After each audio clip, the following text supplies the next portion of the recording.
Com as informações disponíveis até o momento, vocês consideram que o motim do Grupo Wagner foi produto de contradições reais dessa formação militar privada com as Forças Armadas russas, como afirma a própria liderança dos amotinados, ou poderia ser resultado de uma operação de inteligência e provocação da Tríplice Aliança entre os Estados Unidos, a União Europeia e a Ucrânia? Com a palavra, Maria Carlotto. Boa noite, Breno. Boa noite, Dirceu, Valério. É muito bom estar com vocês de novo, todas as segundas aqui. E boa noite para todo mundo que está assistindo ou vai assistir esse programa. Olha, Breno, assim, a tua pergunta já abre espaço para isso, mas é fato que é muito difícil saber o que está realmente acontecendo, porque a coisa mais importante, eu acho, ligada a esse evento é a guerra de informações.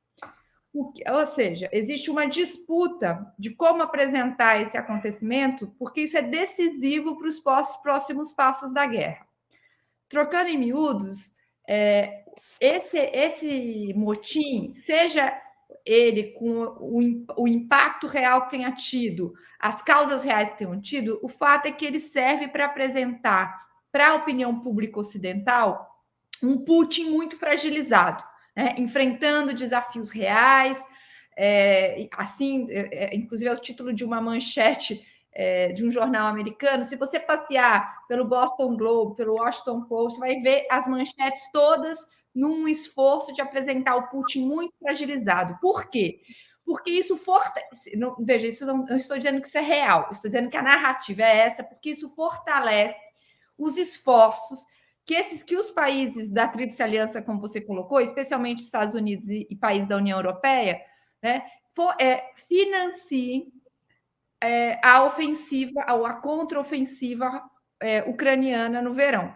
Então, o que eu entendo é que existe um esforço de apresentar o Putin talvez mais frágil do que ele realmente esteja, para dizer é agora que a gente precisa fazer um esforço a mais para tentar derrubá-lo. Isso, para não me estender muito, isso faz sentido do ponto de vista ocidental, ou melhor, se presta interesses do ponto de vista ocidental daqueles que acham que esta guerra, e aí eu estou falando especialmente dos grupos mais belicistas dos Estados Unidos, essa guerra serve não só para derrotar Putin, mas para tirar Putin do poder. Tem o último número da Foreign Affairs, tem o primeiro artigo, todo o número dele é dedicado à guerra da Ucrânia, mas o primeiro artigo é impressionante porque eles dizem isso claramente. O objetivo, Biden, a primeira frase praticamente que ele disse depois que a guerra estourou foi: este cara precisa sair do poder. Então eles estão num esforço, né, de não só derrotar Putin, mas tirá-lo do poder. Eu concordo com o Wolfgang Streeck, que deu uma entrevista para o André Singer na Folha domingo, que essa é uma opção muito arriscada. Né? Ir para uma guerra final com Putin, tentar tirá-lo do poder, é quase suicida. Então, para os que defendem a paz, em qualquer cenário, esse motim não foi bom. Com a palavra, Valério Arcari. Boa noite a todos. Uma satisfação estar de novo com vocês, Breno, Zé, Maria Carlotto. Bom, primeiro, é fundamental, evidentemente, deixar claro que nós sabemos pouco. É evidente que todo o episódio está cercado por mistério e há pouca informação ainda que possa ser conclusiva. No entanto, algumas coisas são certas. Primeiro, o discurso do Prigozhin, depois do acordo mediado pelo Lukashenko, que a opção da sublevação militar nunca foi derrubar o governo, não faz sentido. Se tratou de uma insurreição militar. Uma insurreição militar é uma operação de grandes proporções que estabelece o desafio de matar ou morrer e, evidentemente, toda sublevação militar, inclusive esta, tem como premissa a luta pelo poder. E não foi outro o sentido da ocupação do comando sul do exército da Rússia, em Rostov, e a marcha acelerada num ritmo napoleônico vertiginoso que chegou à proximidade de 200 quilômetros de Moscou. E assim foi encarada pelo regime, ou seja, Putin declarou, no calor dos acontecimentos, que haveria uma luta implacável para dizimar o grupo Wagner, e, inseguro do desempenho das forças regulares do exército russo, convocou o exército da Chechênia. E teve medidas desesperadas, como o uso de retroescavadeiras para destruir a principal estrada de acesso a Moscou. Ou seja, existiu uma tentativa clara de golpe de Estado, de máxima gravidade, e o país esteve à beira da guerra civil. Isto posto, o que é que nós não sabemos?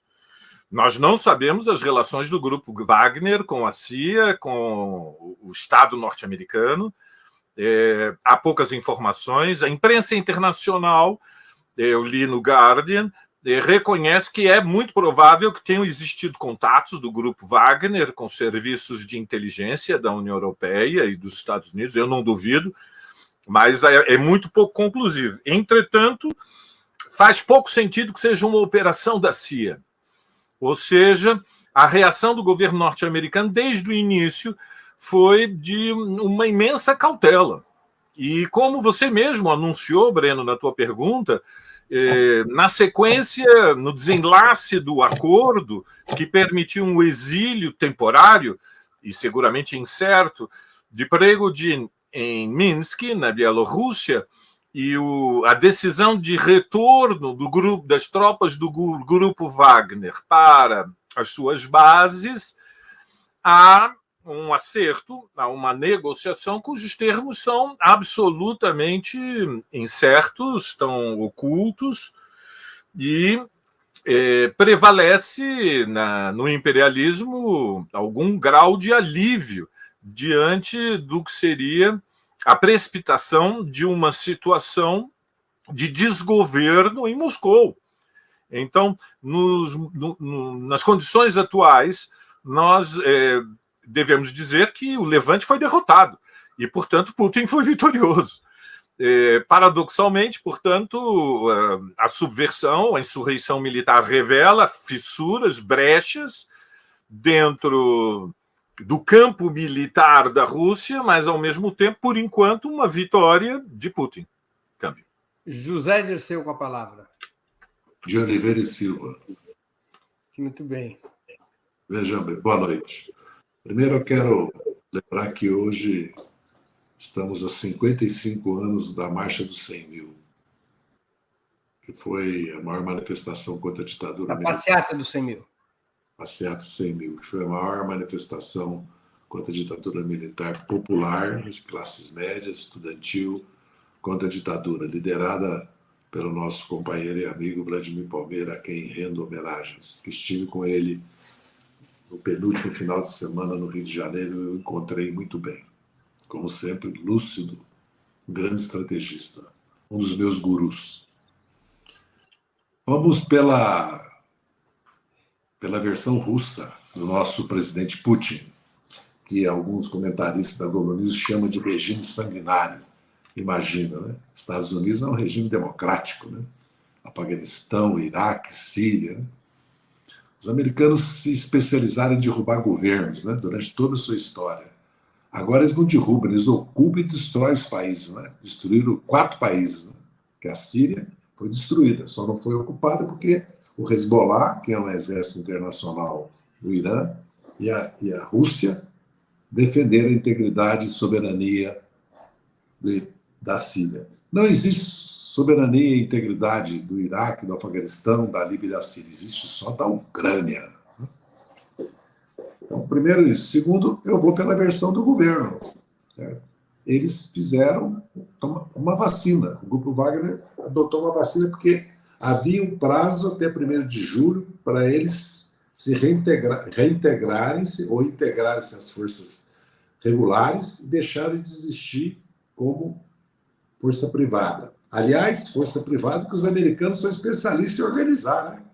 E toda a base de sustentação da ocupação do Iraque, da Líbia e da Síria, da guerra na Síria, são com grandes grupos privados e grandes empresas de segurança privada que dão toda a cobertura para o mínimo de forças militares, o mínimo de mortes militares, nós sabemos. Então, pode ser também essa versão, que eles fizeram uma tentativa de se manter com um grupo privado fora do comando e pode ter reais divergências sobre a condução da guerra. Certo? Mas eu não sei se o Grupo Wagner seria o melhor conselheiro de guerra, né? Porque, vamos e venhamos, trata-se de mercenários, né? Como existe nos Estados Unidos, como existe em todas as guerras. Certo? Não acredito que eles tenham essa capacidade de comandar a guerra da Ucrânia. Nem acredito que eles iam ameaçar o poder, o governo da Rússia, as Forças Armadas Russas, o Putin. Eu acredito que é quase uma ação entre amigos, eles que se entendam. Parece que se entenderam, né? Com a intervenção do Lukashenko, e parece que vai ter um exílio dourado aí. Vamos ver como é que vai ser o desdobramento. Certo? Mas não acredito que aquilo ali era uma ameaça real ao Putin. Porque, sinceramente, se as forças... Pensa bem, se o poderio aéreo da Rússia se deslocasse para destruir... Não tem 25 mil homens, primeiro, na minha relação. Os que estavam avançando, gente, seriam dizimados, era no pó. Isso é uma coisa meio... uma encenação. Se o Putin fosse fraco, se o Putin não tivesse apoio, se houvesse divisão nas Forças Armadas, se a guerra estivesse em crise, certo? Lógico que a guerra tem consequências também dramáticas para o povo russo e para a Rússia, até por causa das sanções. Então eu fico um pouco com a versão que o próprio governo russo deu do desenrolar dos acontecimentos. Aliás, a mídia ocidental, o Putin já tinha caído já, né? Era uma festa, né? A verdade já estava assassinada desde o primeiro momento. Eu gostei dessa parte da ação entre amigos. Da próxima vez que eu divergir de você, eu vou rebelar minhas tropas contra você também, Zé Dirceu. O problema é que eu não sou o Putin, né? Eu também sou... Nem eu tenho tropas, então tá ótimo.